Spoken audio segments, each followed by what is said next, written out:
Begin tonight with the severe weather that moved through our region earlier today. Now, the storm hit just outside of our South Toledo studios right around 3:30 this afternoon with just sheets and sheets of rain coming down. Heavy winds as well. Norm saying that we got one report of up to 89 miles per hour winds. We're going to have him talk more about that. Meantime, the storm's so powerful, they actually knocked out power here, right here at WNWO. We're running on a generator. According to First Energy, thousands without power in Lucas County. That seems to be the area hardest hit. Hundreds in some of the surrounding areas. Well, WNWO is certainly not the only business impacted by the storms. Take a look. Even this insurance office, located on South Reynolds Road, had a large tree come down on top of it, breaking up some of the roofing. In fact, several trees came down on the property, one even uprooted from the ground. Well, commercial buildings, obviously not the only ones impacted by the storms. In a Sylvania Township neighborhood, of course, a couple off of Hill and South McCord Road experienced damage at their home, and they're just one of the many. The branch off of one of the trees in their yard actually ended up going through their garage and then through the porch of their home. Next thing I knew, the rain was going horizontally across from us, and my wife yelled that something hit the house. And we ran out here in the porch, and we seen that everything had went through the patio here. Now, officials well aware of the damage in Springfield Township tonight. The Red Cross actually opened up a cooling center at the Springfield Township Administrative Hall. That's at 7617 Angola Road. That opened at 8 o'clock tonight for residents that are affected by the storms. Now, here's some more residential damage that took place tonight. It's almost hard to imagine that it all happened in such a short amount of time. But according to our chief meteorologist, Norm Van Ness, there's no exact data just yet, except maybe those wind numbers. But it appears that it was a wind that caused all of this damage. This is a neighborhood off of Holland, Sylvania, and Central.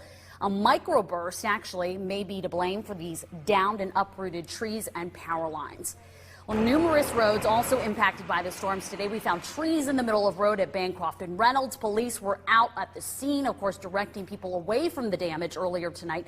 ODOT also shut down 475 US 23 between Airport Highway and Central Avenue. That has since been reopened, but at last check, Central Avenue between 475 and Reynolds Road was still closed down due to power lines being downed.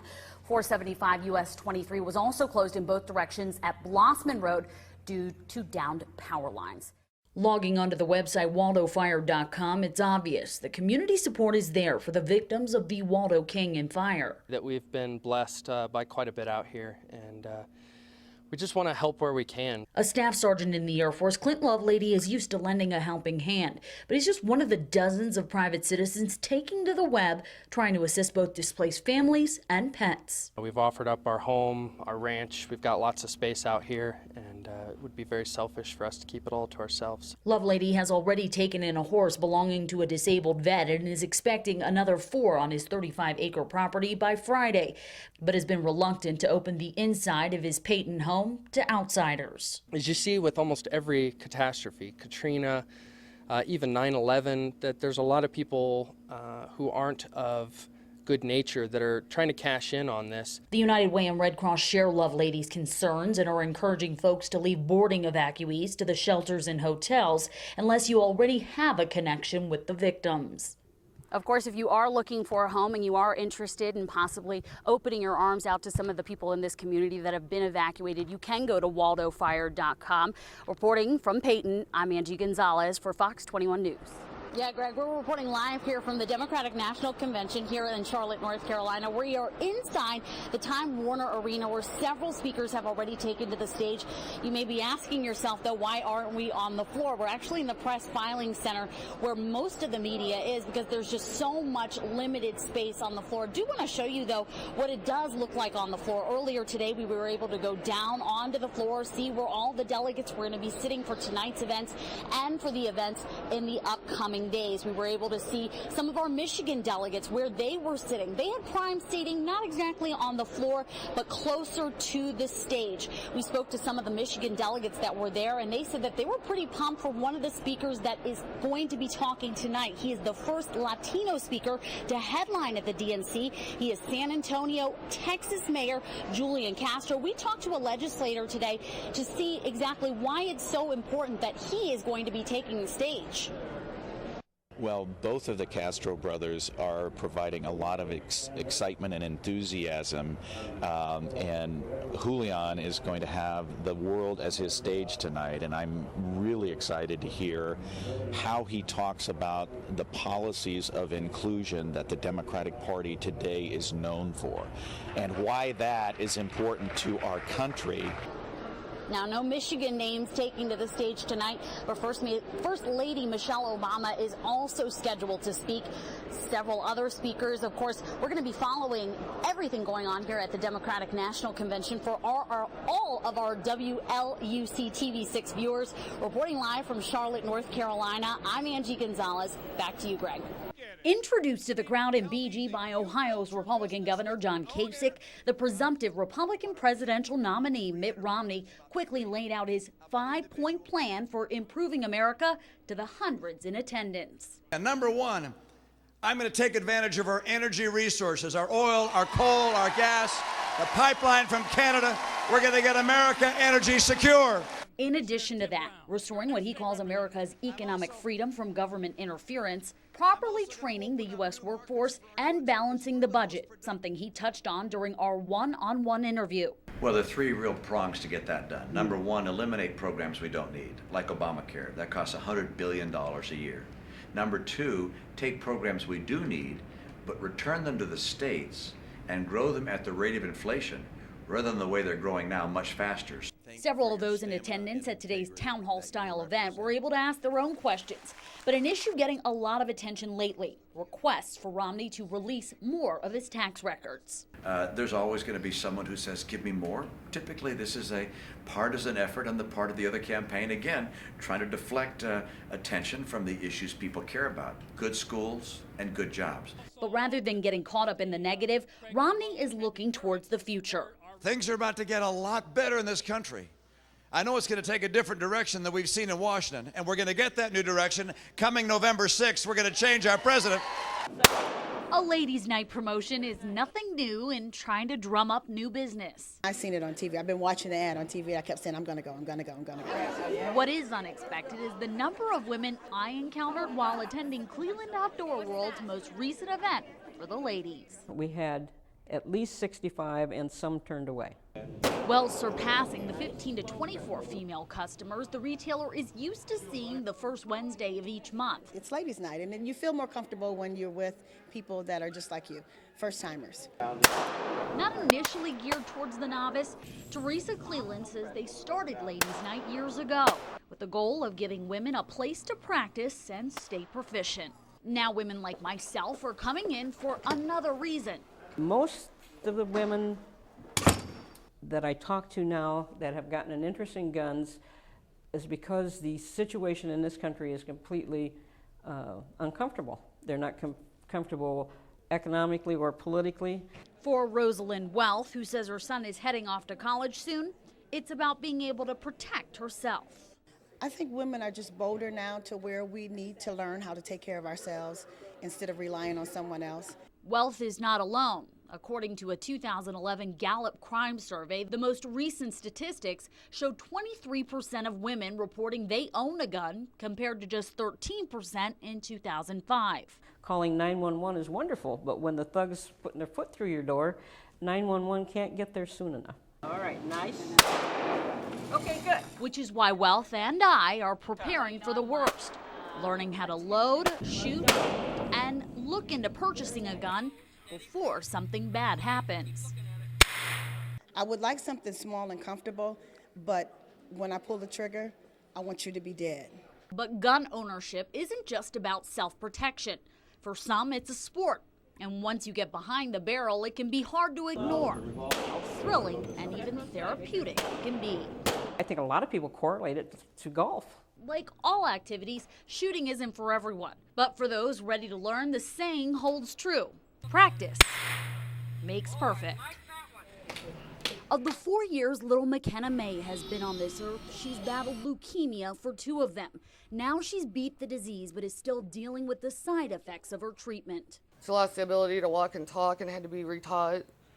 During her numerous hospital stays, McKenna's mother and grandmother were told by hospital officials that McKenna could qualify for a Make-A-Wish trip. It's her wish and she wants to go to Disney, and I'm just trying to get her there and do everything I can to make sure it happens. The only thing standing in her way, a policy enforced by Make-A-Wish. It's their policy that both parents have to sign up on the child. McKenna's dad admits he doesn't want his daughter to go, but says he has good reason. She's now cancer-free. I wasn't completely comfortable with the trip that they had set up. McKenna's father says now that she's cancer-free, they'll be able to take her later in life and when her family can pay for the trip themselves, not on someone else's dime. And I feel the Make-A-Wish's money, all the donations that have been made to them, should actually go towards terminally ill children, children that, won't have the opportunity later on in life to experience things like Disney World. McKenna's mom says her daughter is just as worthy, and now she and McKenna's grandmother are on a mission to fund the trip themselves. You gotta wake up. Leave me alone. The whirlwind the Suitcase Six and their mother have experienced since being abandoned next to a North Toledo dumpster would make anyone tired. Does he wake up? Yeah, he's awake. But after all the media and public attention, the Toledo Area Humane Society is ready to send these dogs home with their new owners. We see happy endings here every day, and we're happy for every one of them. So this is just another great success of animals finding a loving home. Once roused from their nap, it was apparent the dogs also knew this was their big day. Hey, I like you all, but too many for one person. The applicants already selected. It was now their turn to decide who they wanted to take home. Well, which one do you like, Iz? Which one? The one laying down right there? Some made the decision on instinct. He's the one for me, too. How do you know he's the one? You can I tell? know. I can tell. I can tell. Officials did, however, want to make sure the adoption was the right fit for each of the pups.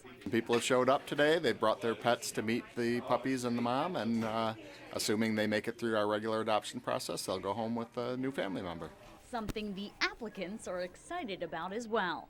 It's been a few years since I had a dog, and I don't have no animals in the house, so it was time. I knew it was time. And while the process might be splitting up this now infamous brood, Well, I think mom is going to miss them a little at first, but she'll adjust to it. those that have worked with them know they have a bright future ahead.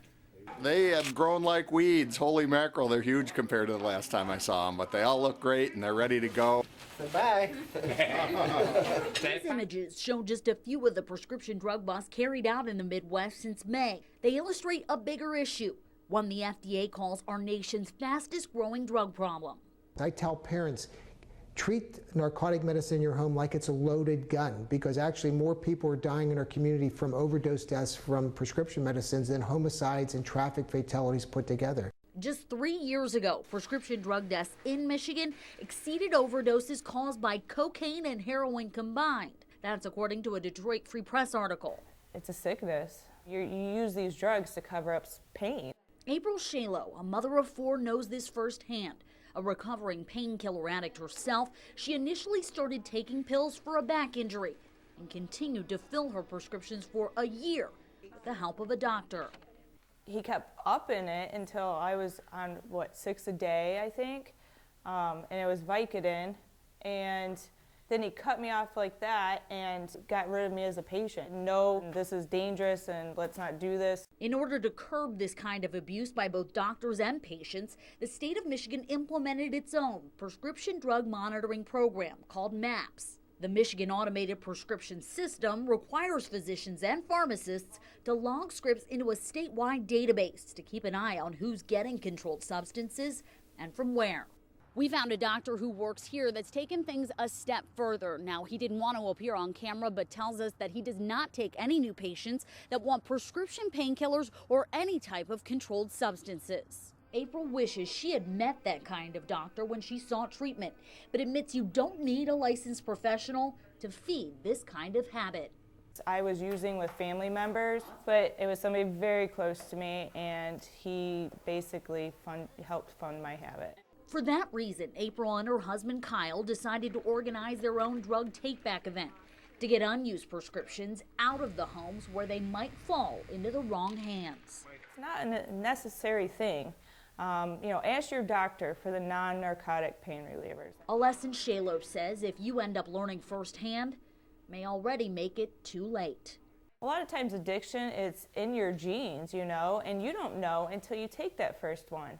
something a person may not be able to change, but being aware of could help save your life. For NBC 25, I'm Angi Gonzalez.